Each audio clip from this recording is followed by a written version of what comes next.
Hey Flow family, welcome back to the channel. My name is Jo Murdock if you're new here, and if you're not new here, welcome back. It's been a minute since we've had a yoga talk, and I'm really excited to get into a few more things that I wish I knew before becoming a yoga instructor. But before we get into those three things, I do want to run it by you real quickly. My ebook. Okay, my interactive digital ebook dropped on my birthday, February 12th, 2025. Have you seen it? Have you checked it out? It's on my website everywhere. It's in my newsletter if you're subscribed. It's on my Instagram. It's on my TikTok. It's on my YouTube shorts. But just checking in. I think you should fall into it if you haven't already. If you have questions, you can email me, you can DM me, and I'll answer them. But this is an ebook for new yoga teachers, experienced and seasoned yoga teachers that want to grow their brand, grow their business, figure out what to do literally after getting their 200 hour. It's a lot once you graduate. There's so many different things you can do that you may not even be aware of, right? And to do them effectively and to see something come of it, there are a few things you're going to have to tap into and lay the foundation for. And that's what this ebook does. It helps you define your brand, your mission, who your people are, how you market yourself, how you show up in spaces, how to be mindful of diversity and inclusion and social justice, okay? All the different types of yoga, all the different bodies that show up to yoga. So check it out if you haven't. And like I said, I'm available. Hit me up if you have any questions about it, and we'll get those answered. Okay, 3 more things I wish I knew before becoming a yoga instructor, a yoga teacher.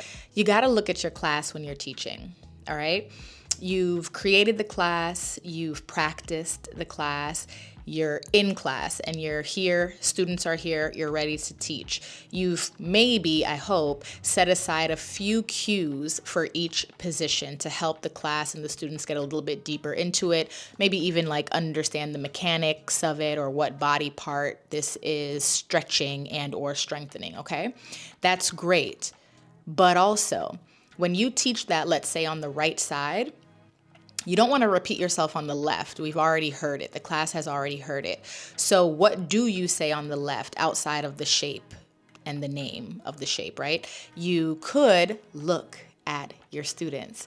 So taking a second to look around the room and see what people are doing incorrectly to cue to the whole class, not that specific person, to cue to the whole class how to correct it, yeah?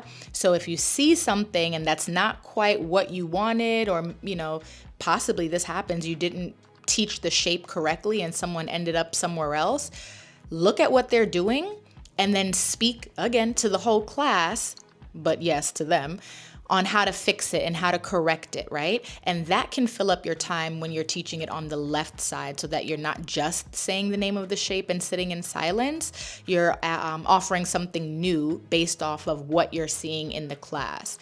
Your students are actually the best teachers. So you can create a bomb flow, right? You could have practiced how you're going to say it, which, you should be. I hope you are. That was in the last video.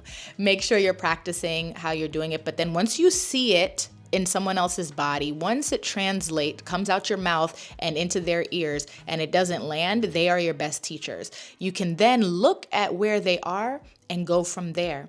That is how you teach. That is how you inform the class, but also yourself. So that's one thing I really wish I knew.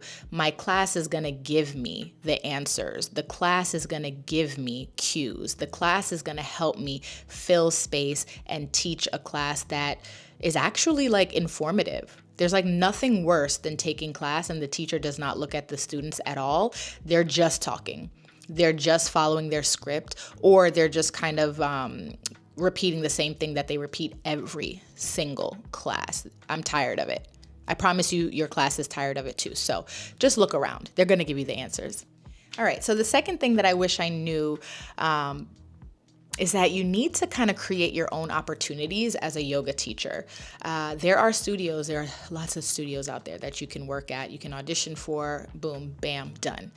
But if that's not your jam or that's not paying the bills, you're going to have to create your own opportunities. And that means you're going to have to look at Instagram and see new spaces or spaces that have been around that have room for a yoga class or a meditation offering.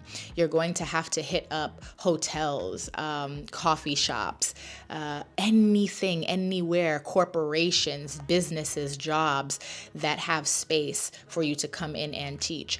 And I want to be clear too, it's not only spaces that have like actual space for yoga mats. It can be virtual offerings, and that's my jam.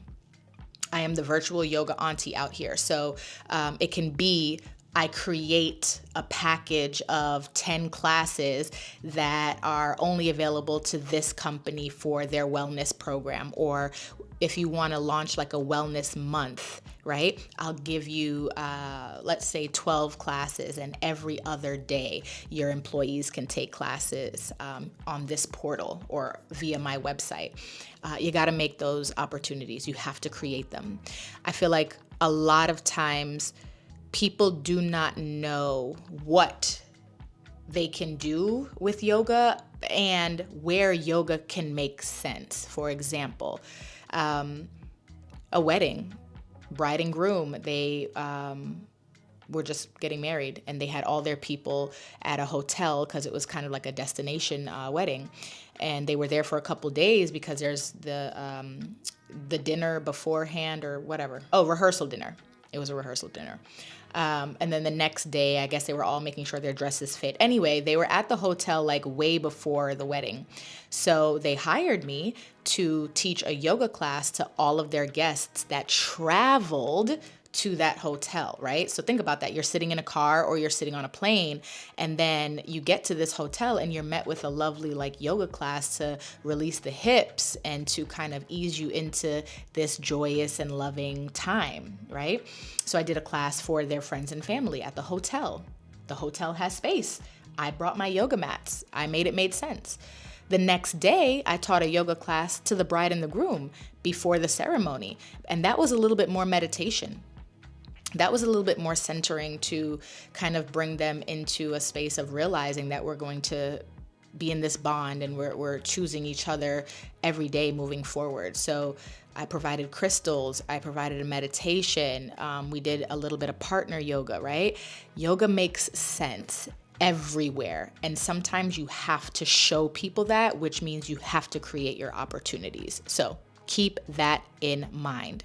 And then the last thing that I wish I knew, y'all, when you are just becoming a yoga teacher, or you've been a yoga teacher for a little while and you're kind of burning out and you're tired, it's possibly because one of the reasons could be that you are not focused on one group of people, right? So when you graduate your 200 hour, a great question to ask yourself is, why did I become a yoga teacher, and who are like the people that I want to support? Who are the people that are at top of mind that really means something to me, that I feel like needs the yoga? And again, if you've been in the space for a little while, you've been a teacher for a little while, but you're teaching everybody all over the place, could you consider narrowing it down to one or two groups of people? And I say that because when you focus on one group of people, 1 to 2, you can then tailor your marketing. You can tailor your branding. You can focus on how to reach these people. You can focus on, when you're creating your class, a class that supports these people. And let's keep it simple. I want to focus on elders. I want to teach yoga to the elders. And so I'm focusing my classes on maybe slow flow classes that happen in a chair, or classes that incorporate a wall, or a class that's completely on the mat with little to no hands on the floor for wrist, if they're sensitive, and nothing too filled with balancing for ankles, right? Because they're elders. This is how you can fine tune what you're doing, and classes can be like outstanding because there's a focus and there's a purpose. When you teach to everyone, that is great, but your classes may also look like they're for everyone, like all over the place.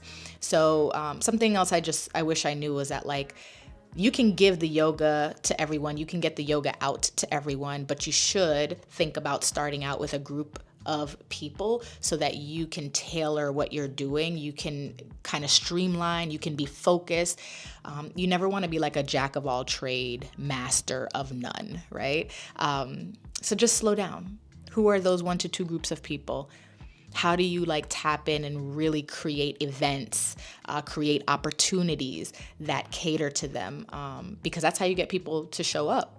If it makes sense for me, this sounds like me, I'm going to come. But if it sounds very general, just basic, I can get that anywhere. So I am personally looking for the things that are like moon and astrology and sound bath and all that type of stuff, the chakras, versus like a vinyasa flow. That's cool. I'll go to a vinyasa flow anyway, but this, I'm going to sign up for this, and I'm going to keep coming back to this. I hope those were helpful. I'm very excited about this series, and I plan to keep on creating more of these videos with just 3 short things that I wish I knew, so that it's not taking up too much of your time.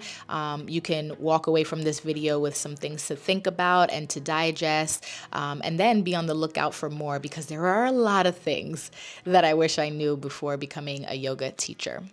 And like I said, take a second, check out my new ebook. It's available everywhere, any social media platform you go on for me, which would be Flowwj0 everywhere, Flowwj0. You will find a link to the ebook. Read about it. Hit me up, ask some questions, share it with your friends, share it with anyone who is considering doing their 200-hour or has just completed it or has been in the game for a little while and they just need, I don't know, a refresher, something new to focus on, some new branding. They want to just pop out and show, So, yeah. Once more, my name is Jo Murdock, aka Flowwj0. Thank you so much for watching this video. Please remember to like, please remember to subscribe, and I'll see you in the next video.